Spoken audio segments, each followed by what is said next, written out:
Hello everyone, welcome to Sharmit. In this session, we are going to talk about another very important concept of CSS, that is box model. So there is no specific property for box model or the term box model. It is just a concept, or you can say it's a way to look towards a element. Okay, so in this session we will discuss what is box model, why do we need to learn it, and what all properties are included in creating this box model. Okay, so these are the all things that we will be discussing in this particular session. But before we proceed further, I would like to recommend you to please go and check out the previously released sessions first, because they all are in proper sequence and sync. Okay, so if you follow them sequentially, then it would be much more easier for you to understand the ongoing topic. Okay, because like there are so many things that we have already discussed in this entire series, whether we talk about the HTML or CSS, and those are the all things that are correlated somewhere. So that's why I always recommend to refer the previous session first. Okay, fine. So now I think we are good to start with this session, where we will discuss about the box model of CSS. So here you can see I have just noted down the basic code here, where we have title in the head section, and there is one heading showing CSS cascading style sheets by Sharmit. Now you can save it and refresh the browser. So it is coming like this. Okay, so now after this what we will do, we will put another heading here. So I'll write another heading which will show box model in CSS. There is no property. Okay, box model is not a property, it's just a concept, or it's a way to look towards the element. Okay, so we have just added this heading which is coming like this.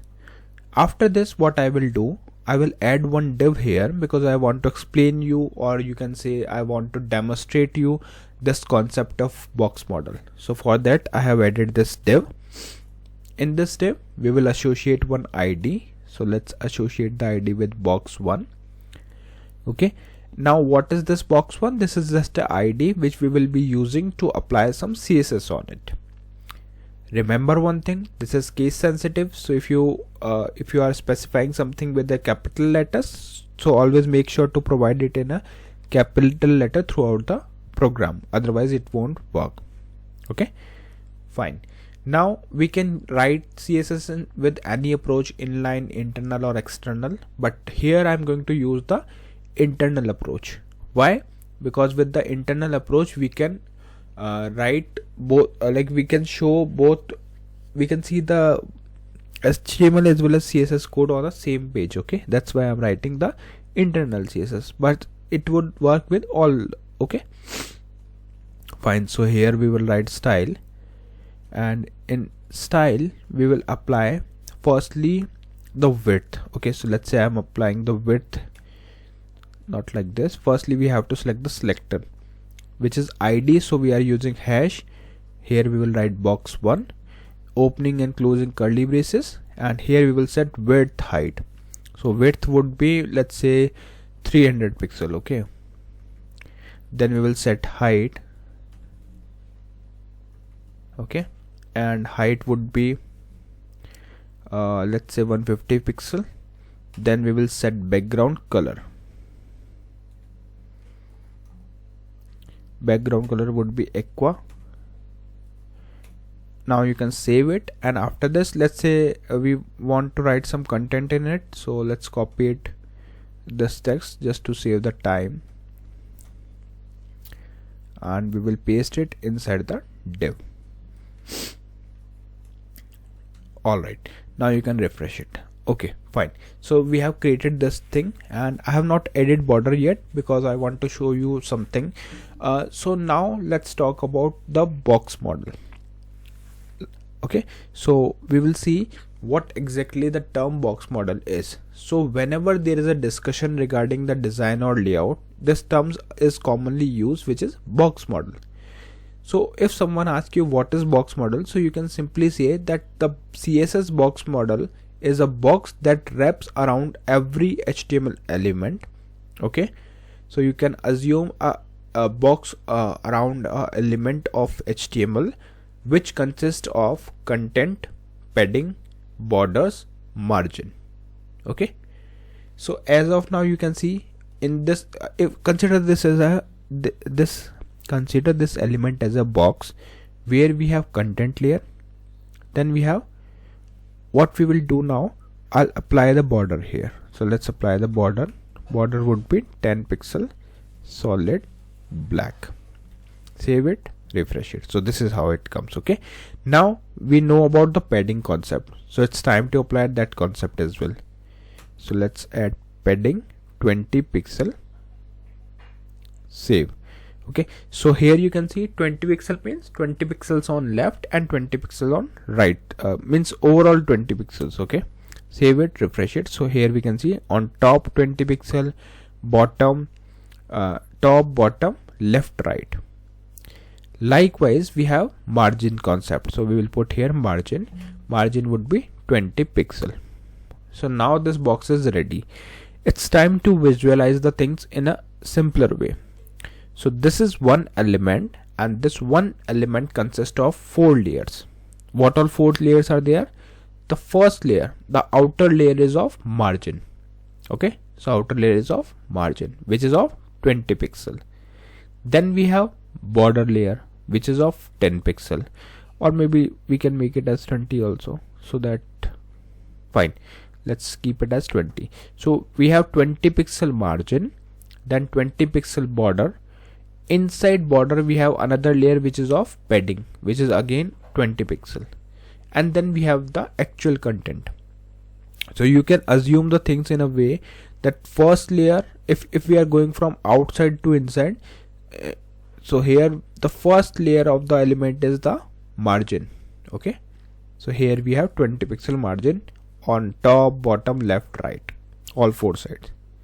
Then we have 20 pixel border, again on top, bottom, left, right. You can see the border as well, right? Then we have 20 pixel padding, top, bottom, left, right, and then we have the actual content. Okay, so that's why we call this entire box as a box model. Okay, so let's say if in any interview or exam, if someone asks you what is box model, so you can simply explain them that whenever we are creating any element on HTML, that element contains a multiple layer, and that layer create one box that is called as box model. Okay, now here one more interesting thing is that, like, whenever you want to calculate a width or height of the maybe width or height of the element, so what all things you need to consider? You need to consider all these 4 layers. Why? Because let's say if we want to calculate the total width of this element, so we know that 20 pixel is taken by border, then 20 pixel is taken by padding. Similarly we have 20 pixel by the margin, and then we have actual width. So actual width is, so here how we can calculate that? We can calculate 300 width, then we will calculate we have 20 pixel left border, not border, 20 pixel margin. Okay, although margin is not considered here, but it's better to use it. Okay, because actually it doesn't take size, so you can consider 20 pixel margin, then you can consider 20 pixel border left. Okay, then you can consider 20 pixel padding, then we can consider 20 pixel padding, or we can say border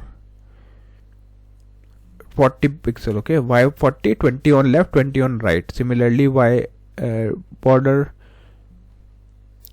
let's keep it as border. Okay, so 40 pixel border, 20 left, 20 right. So this is how we can calculate the total width, 300 plus 20, margin also 20 pixel on left. Although when you check on some website, you will find that margin is not included. But yeah, if you want to take overall look, then you should consider margin, because there is margin, right?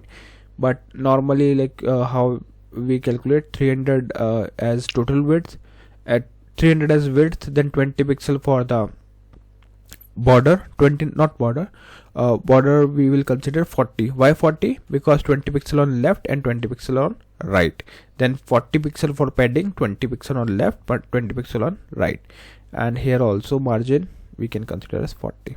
Okay, but I think now the concept is clear, like how we can calculate the things. Similarly goes with height, where we will consider top and bottom area. Okay, so yeah, I hope this session is clear to all of you. In the next session we will discuss few more things. So thank you for watching Tech Sharmit.